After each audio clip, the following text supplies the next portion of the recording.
Welcome back to మనం TV. నేను మీ పవన్ బేస్వాడ. రామాయణం అంటే మనందరికీ తెలిసిన పురాణ గాథ. శ్రీరాముడు, సీత, లక్ష్మణుడు వనవాసంలో ఉన్నప్పుడు రావణుడు సీతను అపహరించాడు. ఆమెను రక్షించేందుకు రాముడు వానరసేన సహాయంతో లంక మీద యుద్ధానికి వెళ్ళాడు. ఆ యుద్ధంలో లక్ష్మణుడు కుంభకర్ణుడి కుమారుడు ఇంద్రజిత్తు చేతిలో తీవ్రంగా గాయపడ్డాడు. లక్ష్మణుడిని కాపాడేందుకు ఒక ప్రత్యేకమైన మూలిక అవసరమైంది. ఆ మూలిక పేరే సంజీవని. అయితే ఇది హిమాలయాల్లో మాత్రమే దొరుకుతుందని తెలియడంతో హనుమంతుడు హిమాలయాలకు వెళ్ళి అక్కడ ఏది సంజీవనో తెలియక మొత్తం కొండని తీసుకుని వచ్చేశాడు. ఆ మూలికల ద్వారా లక్ష్మణుడు ప్రాణం దక్కించుకున్నాడు. ఇదంతా మనకు తెలిసిన కథ. మరి లక్ష్మణుడు బతికిన తర్వాత హనుమంతుడు సంజీవని కొండను తిరిగి హిమాలయాలకు తీసుకువెళ్ళాడా, లేక ఎక్కడైనా వదిలేశాడా? ఈ విషయంపై అనేక నమ్మకాలు, భౌగోళిక పరిశోధనలు, పురాణ గాథలు, ఆసక్తికరమైన ఊహాగానాలు ఉన్నాయి. అవేంటో ఇప్పుడు చూద్దాం. కొన్ని కథల ప్రకారం మూలిక ఉపయోగించిన తర్వాత హనుమంతుడు ఆ కొండను తిరిగి హిమాలయాల్లో ఉంచాడట. మరికొన్ని కథల ప్రకారం హనుమంతుడు కొండను తిరిగి హిమాలయాలకు తీసుకువెళ్ళలేదు.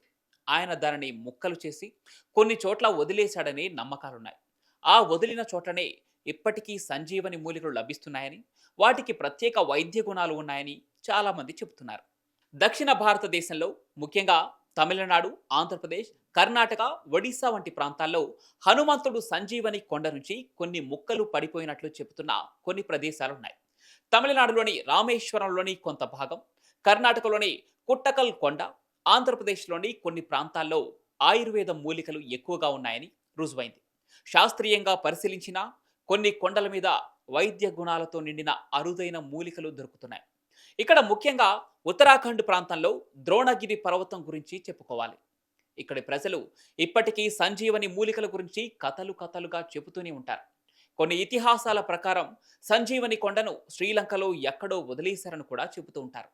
శ్రీలంకలోని రుమాస్ ఎలా పర్వతాన్ని కొందరు సంజీవని కొండగా భావిస్తున్నారు. అక్కడ కూడా ప్రత్యేకమైన మూలికలు లభిస్తున్నట్లు అక్కడి ప్రజలు చెబుతుంటారు.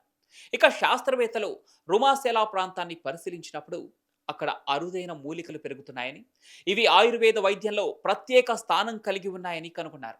ఇది నిజంగా సంజీవని కొండ ముఖ్యనా, లేదా సహజ సిద్ధమైన వాతావరణ ప్రభావం వల్ల పెరిగిన మూలికల అన్న దానిపై సరైన క్లారిటీ రావాలి. మరో ఆసక్తికరమైన విషయం ఏమిటంటే, కొన్ని హిమాలయ ప్రాంతాల్లో ఇప్పటికీ సంజీవని మూలికల గురించి పరిశోధనలు జరుగుతున్నాయి. ఆయుర్వేద నిపుణులు, శాస్త్రవేత్తలు కొన్నాళ్ళుగా పరిశోధనలు చేస్తూ వస్తున్నారు. కొందరు శాస్త్రవేత్తలు హిమాలయాల్లో కొన్ని మూలికలను కనుగొని అవి మనిషి ఆయుష్ను పొడిగించగలవని నిరూపించారు.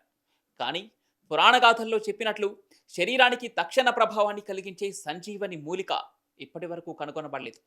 ఇక మరో నమ్మకాన్ని పరిశీలిస్తే హనుమంతుడు సంజీవని కొండను ముక్కలుగా వదిలేశాడని చెబుతూ ఉంటారు. కొన్ని ప్రాంతాల్లో హనుమంతుడు కొండను మోస్తూ వెళ్లిన దారిలో కొన్ని భాగాలు పడిపోయాయని, అందువల్ల ఆయా ప్రదేశాల్లో అరుదైన మూలికలు పెరుగుతున్నట్లు చెప్తున్నారు. ఈ నేపథ్యంలో భారత్లోని మరికొన్ని ప్రాంతాల్లో, ముఖ్యంగా ఉత్తరప్రదేశ్, మధ్యప్రదేశ్, ఒడిశా, కేరళ వంటి రాష్ట్రాల్లో కొన్ని కొండలు సంజీవని మూలికలతో సమృద్ధిగా ఉన్నాయని చెబుతారు. ఇక వీటిని పరిశీలించినప్పుడు ఆయుర్వేద ప్రయోజనాలు కలిగిన అనేక మూలికలు లభిస్తున్నాయి. కానీ అవి నిజంగా హనుమంతుడు మోసుకొచ్చిన కొండ భాగాల కాదా అన్నది మాత్రం నిర్ధారించలేని విషయం.